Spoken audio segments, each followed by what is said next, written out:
Let's give everybody a moment to get on here on Facebook, on Instagram, on Twitter, whatever you may be watching, X, Rumble.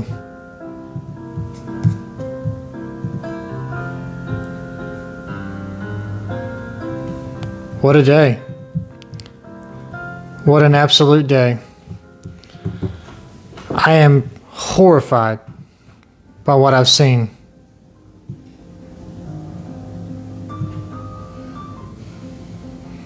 I'll give everybody a moment to come on.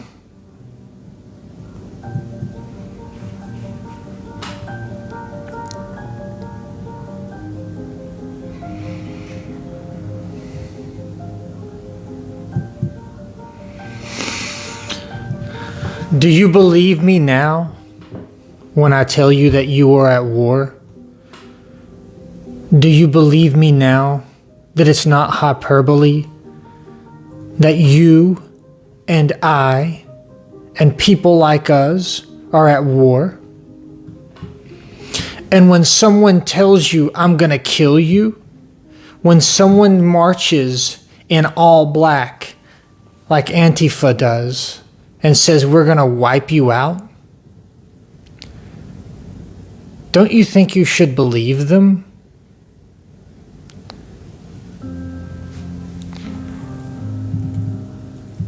You're at war now. You are at war. And whether you choose to be at war or not, war has been chosen for you. When war has been chosen for you, there are only two options for you to pursue. You may either become a prisoner of war, or you may become a belligerent.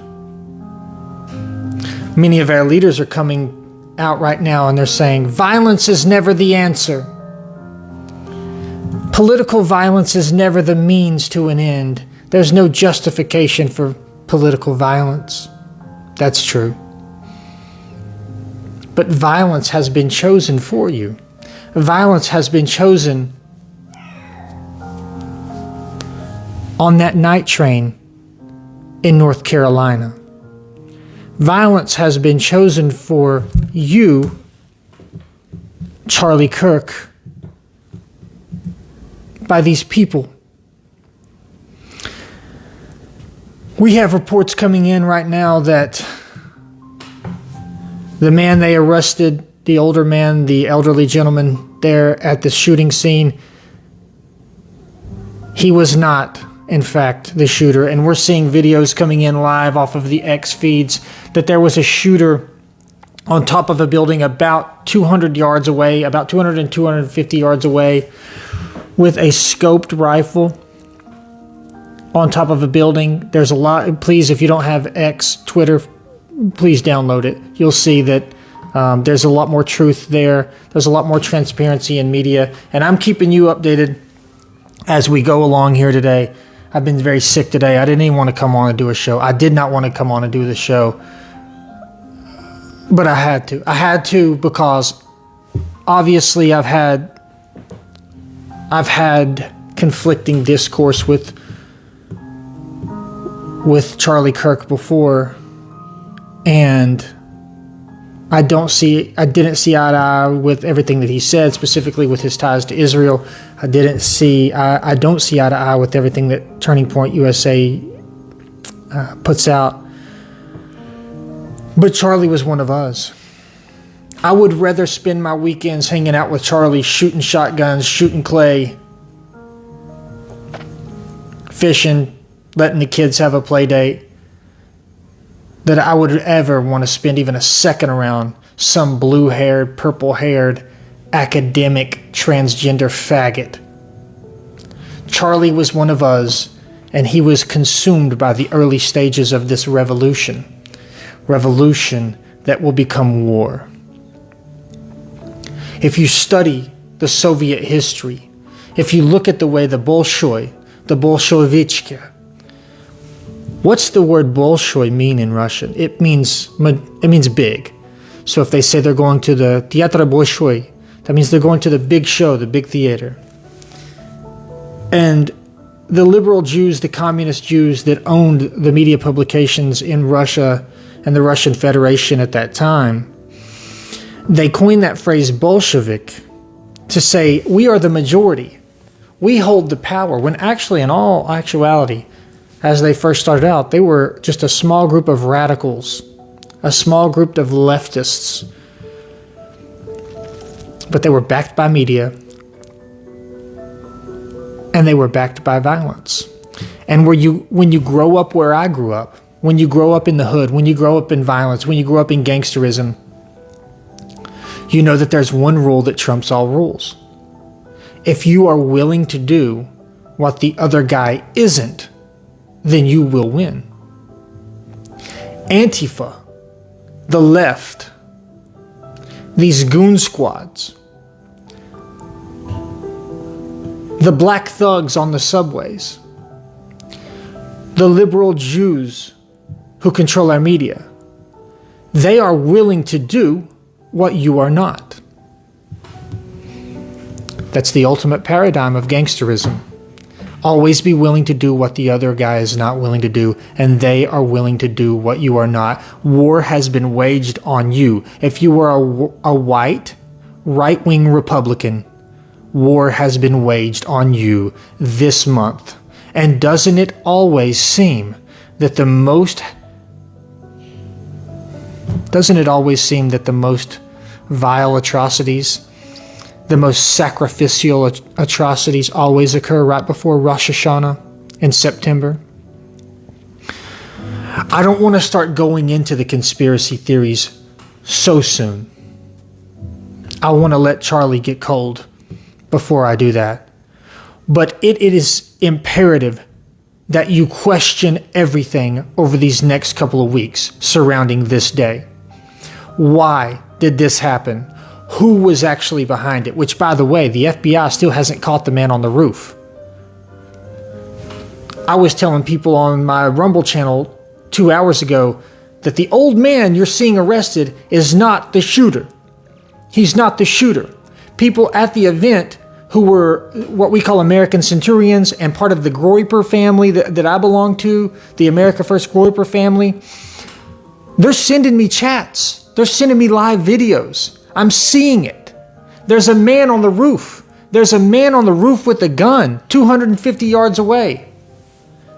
And people only 2 hours ago were saying, dude, stop with the conspiracy theories. This isn't the time. And 2 hours later, we see now that the news is starting to report mainstream that those things are true. And I do not say that to vindicate myself from a conversation that most of you aren't in over on Rumble.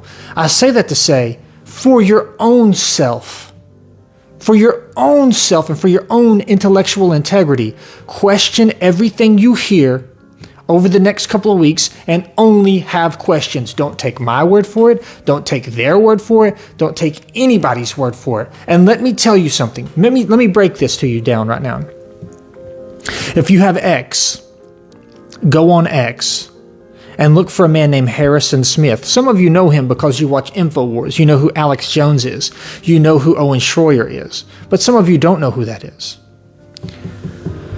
Harrison Smith runs a morning show on Infowars.com, multi-syndicated radio platform show called The American Journal. It comes on every single morning, and Harrison Smith was a right-wing personality just like Charlie Kirk. And as a matter of fact, he was very close to Charlie Kirk. He had interviewed Charlie Kirk many times. Let me read you the tweet that came out 3.5 weeks ago from Harrison Smith over at InfoWars. He said, and I'll put this right to the camera so you can see.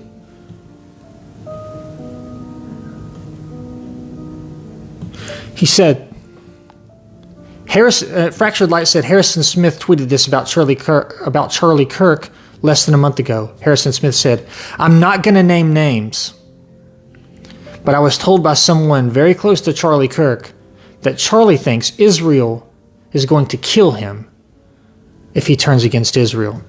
And we started seeing these groypers throughout the end term of the Groyper War show up to Charlie's event and try to correct some of his behaviors and say, hey, we can't stomach the children being killed in Gaza, and we can't stomach Israel taking over the world. And Charlie started to soften his tone. He started to say, hey, maybe even people that knew him, that were close to him, were saying, maybe I'm not on the right side of things here with Israel. And then he started telling people, I think if I do what's right, Israel will kill me. And by the way, Harrison Smith isn't the only person to tweet something like that about 30 days ago. If I'm you, Harrison, I'm going to be armored up. Body armor, Kevlar helmet. I'm not coming in the I'm probably not even going to stay at my house. I'm probably going to stay at a hotel room under somebody else's name for the next 30 days.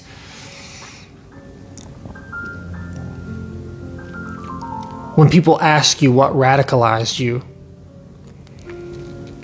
because the war is coming. Oh, you thought that this whole lead up that is almost identical to the early stages of the Bolshevik Revolution in Russia, where they are executing our leaders, where they are trying to stifle our voices, is it going to play out the same way? No, war is here. This is the preemptive strike stage. This is the preliminary aggression stage. This is the buildup to collateral warfare. You are in it. It does not have any other outcome other than this. And by the way, this isn't an America problem. Our leaders aren't just being murdered here in America. Over in Germany, the AfD, which is the political, basically like Turning Point USA is for America, they built up enough resistance to the forced migration, to the bioweapon human transplant system, which means that they take black and brown people out of these places where they were and then put them around you to destroy your quality of life, to demoralize you. Germany had had enough of it. They've had enough of the post-war guilt. And so finally they rose up and created their own system, the AfD. And just this week, as they are going into elections, eight now of their people in the AfD have been murdered. Murdered. Or died mysteriously. 8 of the people who were about to win an election die mysteriously. A mysterious tweet comes out from Harrison Smith about Charlie Kirk 3.5 weeks ago, and he gets killed. There are no coincidences. You are in a war. When your enemy tells you that they are going to harm you, trust them.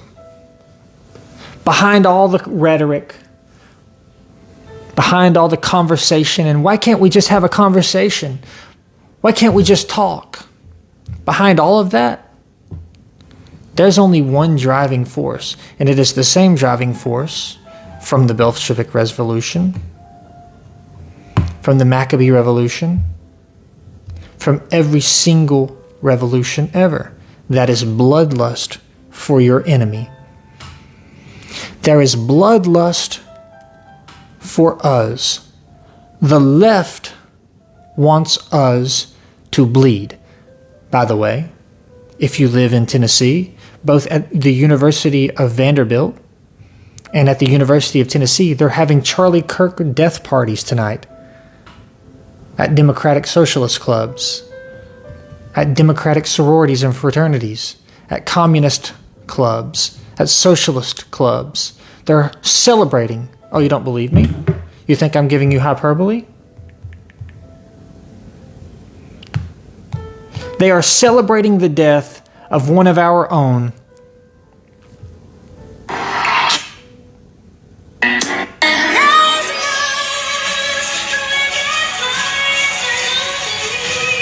Sweeten my delivery to make it work for Todd.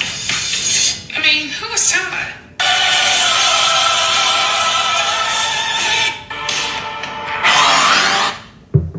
When they say they're going to harm you and then celebrate in the pool of your blood, then believe them. When they say they want to wipe you and your children from the face of this earth and extinguish the memory of your existence, you must believe them. And when your leaders say, there's no place in America for political violence, you must say, there is some place, because retroactive, reciprocal self-defense, preliminary strike self-defense is always warranted. When your enemies tell you that they want to harm you, believe them. Whether you want to admit it or not, you are at war. If you were like me, if you were a Christian, if you were a white man, right-leaning, right-wing, traditionalist, heritageist, moralist. And what did I just show you? What did I just show you? Think of someone in politics who you hate. Close your eyes unless you're driving and think of someone who you hate. Is it Alexandria Ocasio-Cortez? Is it one of the squad? Which, by the way, you should see what the squad said today when the spokeswoman from Colorado said, can we have a moment of silence and prayer for Charlie Kirk's family? They all erupted and said, fuck him, on the Congress floor. You're not even supposed to curse on Congress's floor. But they all erupted and they cursed at even the thought of prayer. At even the thought of prayer, they cursed. When your enemy wants to harm you, you should believe them. When your enemy says they're going to wipe your existence from earth, you should believe them. They are celebrating in the blood of a patriot. The video that I just showed you of the sorority girls at the University of Tennessee and at the University of Vanderbilt, where they're saying, ooh, Charlie Kirk got shot. Antifa, Black Lives Matters. You wanted gun control. You got it. You got exactly what you deserved. Fuck you. A man of honor and morality lays dead in a Utah morgue and you celebrate? You are an enemy of the people. You, as the old saying goes, a single enemy within is worse and more dangerous than a whole army at the gates. You are an enemy within, and you slither by through these Jewish-ran court systems that protect you while you incite violence against good men and women. And our leaders say there is no room for violence in this country. And so you cuck down. But you should know that war is coming. So you better get with your neighbors. You better get with your affiliates. You better get with the people who you trust and you love, and you better coordinate. Because it's not going to get any better. When Antifa come out and said, somebody killed Trump, and all the people on the left celebrated, your favorite celebrities that you grew up with, Jack Black, Kathy Griffin, all these people who were ultra famous, when they celebrated when he got shot and said, don't miss next time, you should have taken that more serious. Whether you believe that that was a conspiracy that he got shot or not, you should have taken that more serious, because he is a reflection of your own morality and your own identity. They don't give a fuck whether Trump lives or dies. It is you that they want. It is the whole base of the right-wing conservative party who wants to return this country back to civic morality, who wants to stop cutting off children's balls. And Charlie Kirk was an emblem of that. And so he was executed live today before us so as to inflict fear and to warn us of the coming war. That's all. That's all. And your leaders say there's no time for violence. Well, there's also no time for passivism. If you were like me, you know that you stay strapped or you get clapped. If you were like me, you know the paradigm of the street is that you must be willing to do what the other guy is not willing to do to survive. And if you come for me, I will stay strapped. I will stay strapped. If you act stupid around my children, I will fight the legal battle that I will have to go through after I put you down like a sick dog before I end up like Charlie Kirk. The rest of you should too. But what was Charlie supposed to do? We see the new images coming in. I'm looking at them right now. Phil's got them pulled up right now. At first, again, if you know me, you know where I grew up. You know I grew up around violence. I know gunshots. I know when I'm being shot at. And if you've seen the scar on my arm, you know the story. I've seen gunshots come in and you don't hear the sound before you hear the whiz and the snap of the bullet. It's a zzz, ah, and then you hear the shot fire. That on the Charlie Kirk shot, it was instant, bam, and he's hit. And maybe that's something to do with the latency of the camera. I don't know. But what we're seeing right now is they arrested the old man. They arrested the geriatric guy who was loony. And there's all these people on NBC News, these women coming out saying, he was with us. They're trying to frame him. He did not do this. He's a little bit quacky and a little bit leftist, but he's not the shooter. And I broke that a few hours ago on Rumble. Everybody called me a conspiracy theorist. It says, get off the conspiracy theorist. And now we're seeing the man on the roof. First we were seeing one man on one roof. Now we're seeing multiple men on multiple roofs. And I have to show this again because we've got new viewers coming in on both Rumble, X, and Instagram and Facebook. I have to show it so that you don't think that I'm being unjustified here. Harrison Smith tweeted this over 3 weeks ago. He's very close. He's very, very close to Charlie Kirk. He's very, very close to Charlie Kirk's group. He said, I'm not going to name names, but I was told by someone close to Charlie Kirk that Charlie thinks Israel will kill him if he turns against them. And we could already start to see that shift. We could already start to see Charlie Kirk saying, hey, I don't really have the stomach anymore for the get down in Gaza. I don't really have the stomach anymore for the bombing of the children in Palestine. And Nick Fuentes' people, all the Groypers kept groyping his microphone sessions. All the Groyper people kept saying, Charlie Kirk, you're finally adopting Nick Fuentes' talking points before you ever have to debate him. And we did. And that's not disparaging to him. We want him to wake up. We want him to realize that we are in a revolution and that he was blindly being utilized by an instrument of that revolution that has been so intrusive into our politics for so long. And that is the Zionist Jewish background. What are we seeing back there, Phil? Okay. I'm getting something right now. Sam Hyde, the Quartering newspaper told everybody today, they said, listen, it's too violent, it's too bloody. Do not watch the close-up video of Charlie Kirk. I am begging you. Instead, just pray for his family. Matt Hyde just retweeted, you're my boy, but respectfully, I disagree. Everyone needs to watch this because it could have been you. It could have been me. It could have been any one of us out here exercising our First Amendment right. Y'all need to know what our enemies want.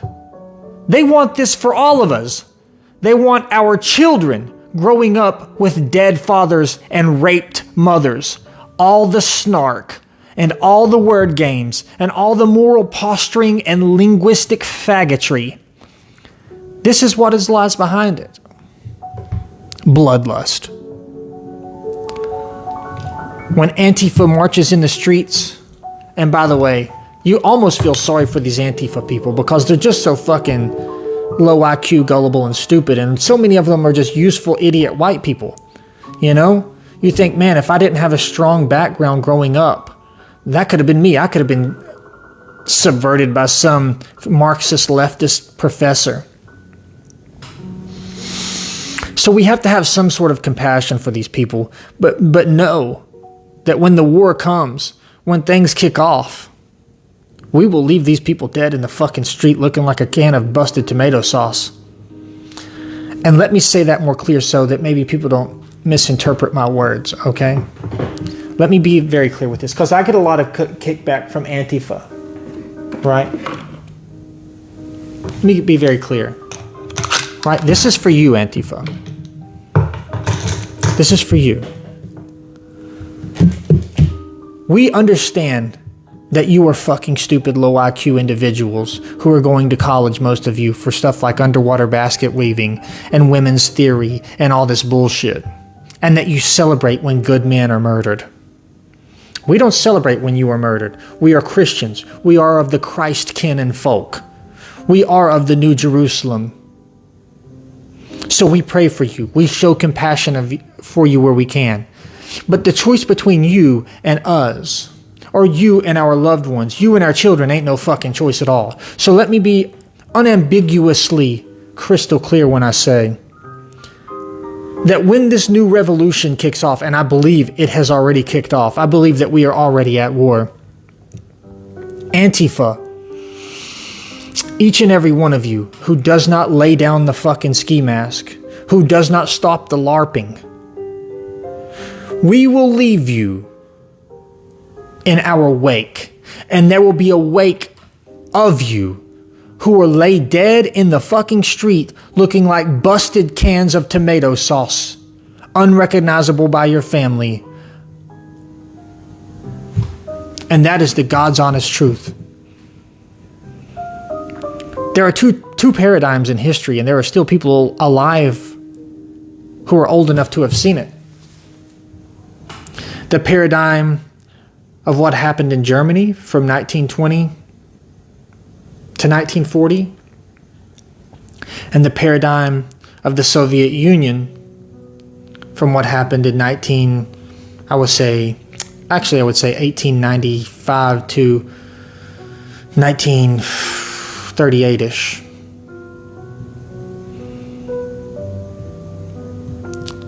You're talking about two societies that went two different ways. In Germany, they adopted strict, non-pluralistic National Socialist with a moralic identity based on their own group ethnics and ethics, where they employed tradecraft and statecraft to make better the population at whole.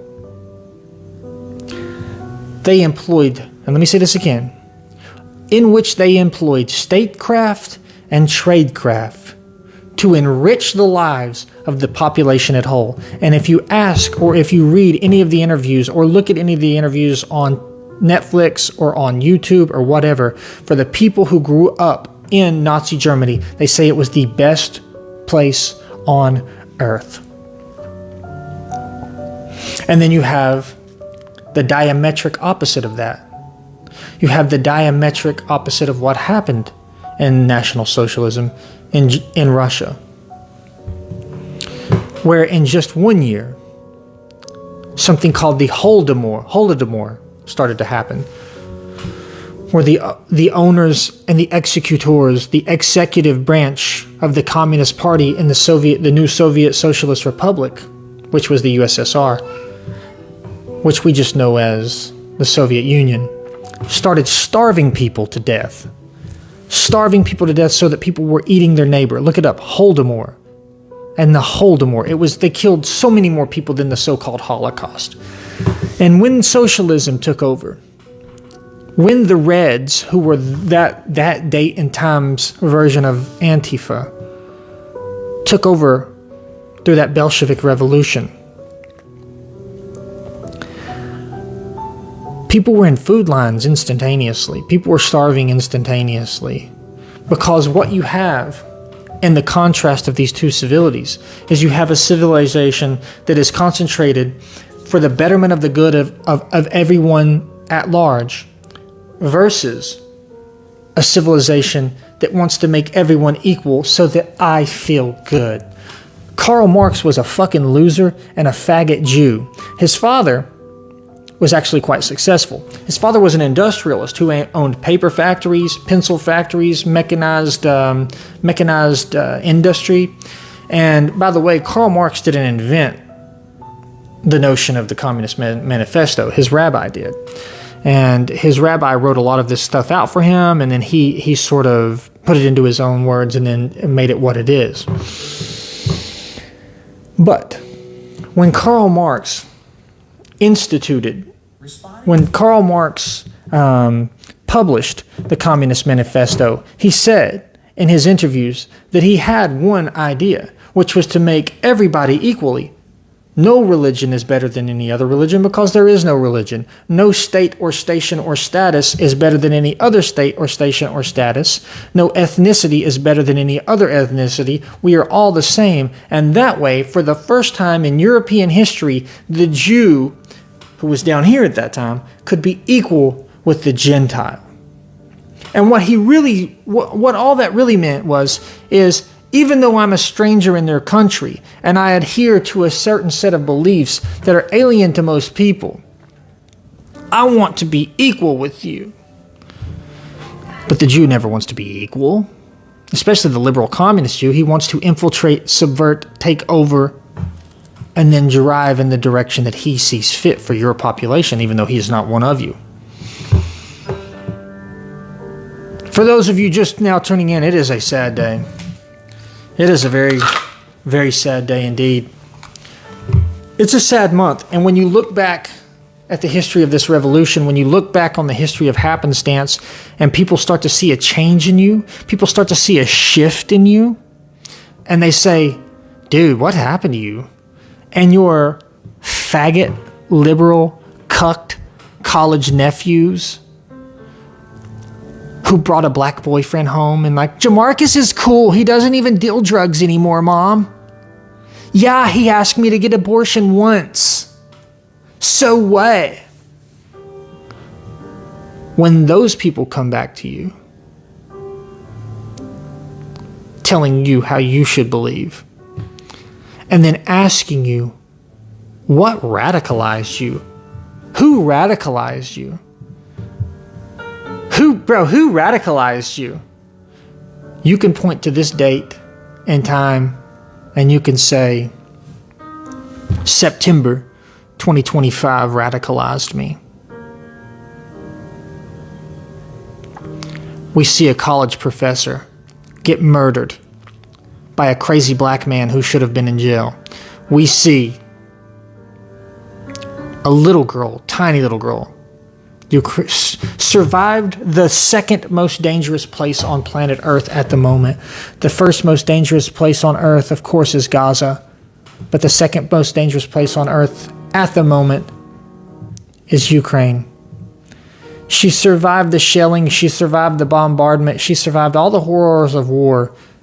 But she couldn't survive a 20-minute ride with African Americans.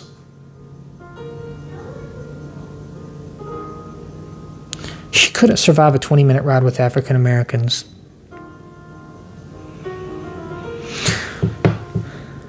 When you go out into the public, like Charlie Kirk does, and you belittle and demean people, some people are going to get mad. Some people are going to shoot people. On our side, it was Charlie Kirk. We hate that Charlie Kirk got shot. But in the 70s, on the left, it was a man named Larry Flynt. If any of you in the comments know who Larry Flynt is, both Rumble, Instagram, Facebook, type 1 if you know who Larry Flynt is. Don't look it up, just type 1 or 2. 1 you know, 2 you don't know. Okay, getting mixed. Larry Flynt was the owner and founder and chief pornographer of Penthouse and Hustler magazine. Larry Flynt is single-handedly responsible for the influx of pornography into our society. And for the left, who had just came out of this baby boomer revolution, this mockingbird revolution, or that they were told that they were heroes for burning their bra and being ruggedly individualistic by going out and doing LSD and fucking everybody in a field while disgracing their parents. These baby boomers saw Larry Flynt as the champion for the people. Larry Flynt made it so that women could make money from being public whores, and so that men They didn't have to be chivalrous anymore.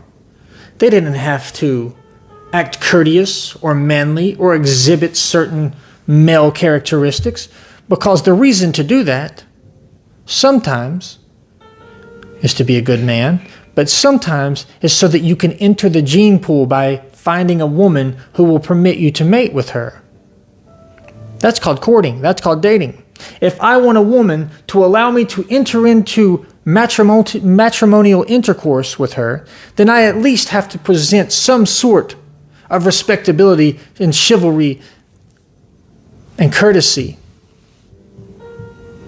But Larry Flint made it to where, why do you need to go fuck a woman when you can just lay in bed with my magazines and fuck yourself? Which then evolved into, why does this woman need to go to college or have a husband when she can make $40 million a year on OnlyFans? And then when her body dries up, and then when she's paying the toll for burning the coal, she's going to try to find some stepdaddy, some white guy to come around and say, he's not the stepdad, he's the dad that stepped up for Ariana, for Aiden, little Jamarcus Jr. You will look back on this date and you will realize that what I have told you is true, that you were at war, and this is the preliminary stages of it. You will look back and you will say, these are the preemptive strikes that throw us into war. Now, what I don't want you to do, and let me end this by saying this,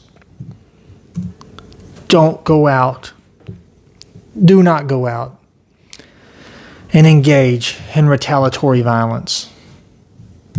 Do not give the government a reason to strip you and separate you from your constitutional God-given rights, because that's what they want. Don't give them a reason. But by all means, don't wind up like Arina Zaruska. Don't wind up like Charlie Kirk. You're too valuable. And if you think they won't do it, what happened at Butler, Pennsylvania? I don't know. It seemed to me like Trump got shot. Maybe he did, maybe he didn't. What happened on the golf course at Mar-a-Lago? Crazy guy, leftist Antifa communist, tried to kill Trump. What happened with Chief Justice Brett Kavanaugh? Somebody showed up to his house with a high-powered rifle and was going to kill him. What happened to Nick Fuentes? Somebody showed up to his house after the kid killed his roommate and the roommate's sister and the roommate's mom, and then tried to kill Nick Fuentes, but got killed by the police. And then, of course, what happened to Charlie Kirk today? Shot, sacrificed, executed live as a patriot and as one of us. And again, like I say, I've had my disagreements with him, especially around his concern with Israel, but he was one of us. He was most definitely a right-wing conservative who did more than any of us could have ever thought about doing. He reached the youth in a way with Turning Point USA that was almost unimaginable 10 years ago. Back when I was in college, if you were a white-wing conservative, you were told, you would just shut up. Because you knew you would get bad grades if you said anything, if you challenged the orthodoxy that these professors put out, these bitter professors. And by the time you get through your fourth year of college, you realize that most professors are professors because they can't do the thing that they are professing that they can do. If you're such a good engineer, then why the fuck are you not out building bridges or constructing programs or putting together industrial science, your industrial science to work to manufacture for the greater good of the people, which will also make you rich? Why are you teaching here for $80,000 a year and making everything political? When I was in college, you kept your fucking mouth shut if you were right wing, and thanks to Charlie Kirk, you didn't have to do that anymore. You didn't have to do that. He was and let me say this, for all those girls having those Charlie Kirk parties tonight, all those faggot, purple hair Antifa faggots who are celebrating the death of this man, Popping bottles. Ooh, Charlie Kirk. All you fucking people doing that, you should know that at the end of the day, the memory of Charlie Kirk will live forever. And the things that he accomplished will stand for years. And when you die, probably from a self-inflicted gunshot wounds because your doctor fucked up your selective serotonin reuptake inhibitor drugs, when you die, no one will remember your name. When Charlie Kirk died today, because of what happens in the political sphere of this country, because we've allowed the leftists to gain too much ground, even though they are repulsive and repugnant to the intent of our founders and our Constitution, even though we have let the Zionist Jews, the right-wing Jews who start wars in the Middle East, and the left-wing Jews who tell us we must be compassionate and take in the refugees of those wars, who've convinced us that we were fucking evil for being white. Let me say this. When Charlie Kirk died today, he set up a legacy that will last forever, and we will always remember him. And there will be statues built for him, and Turning Point USA will probably last for the next 200 years, so long as America lasts. And it'll probably go international. Turning Point Ireland, Turning Point Great Britain, Turning Point Europa. But all of you people in college campuses and at socialist democratic fraternities and socialist communist Marxist clubs at the University of Kentucky, University of New York, and disgustingly at the University of Tennessee, when you die, no one will remember your fucking name. When you shoot yourself in the head because your doctor fucked up your medication and now you're allergic to your cats again and you can't fucking function, all the world will remember is, here lies another faggot. Here lies another useless fucking purple-haired transgender faggot. But I'll pray for you. I'll pray for your soul. I'll pray for that you. I will pray that the Lord give me compassion on people like you because I'm not like you. I don't want you to be an Antifa transgender faggot who kills himself. I don't want you to be an Antifa transgender faggot who goes out and hurts children. I don't want you to be a radicalized Antifa left-wing purple hair, green hair transgender faggot who gets his fucking prescriptions fucked up and offs himself. I want you to come out of that. That's the difference between me and you. I want you to come out of that and realize the condition of salvation through acceptance of our Lord and Savior Jesus Christ and baptism in holy orthodoxy. I pray for your soul. I love my neighbor. I love you no matter what you do, but I'll put you down like a sick dog if you fuck with me. That's the difference between me and you. Charlie Kirk will be remembered forever. Turning Point USA will be remembered forever. And all you faggots celebrating his death on Instagram and TikTok, when you eat your fucking gun, all we'll remember is that here lies yet another purple-haired, cat lady, transgender faggot. I don't promote suicide. But if it comes between you doing what you generally do, which is eating your fucking gun, or walking into a fucking school and hurting children, then do all of us a favor. And put some mustard on it and fucking eat that gun, faggot.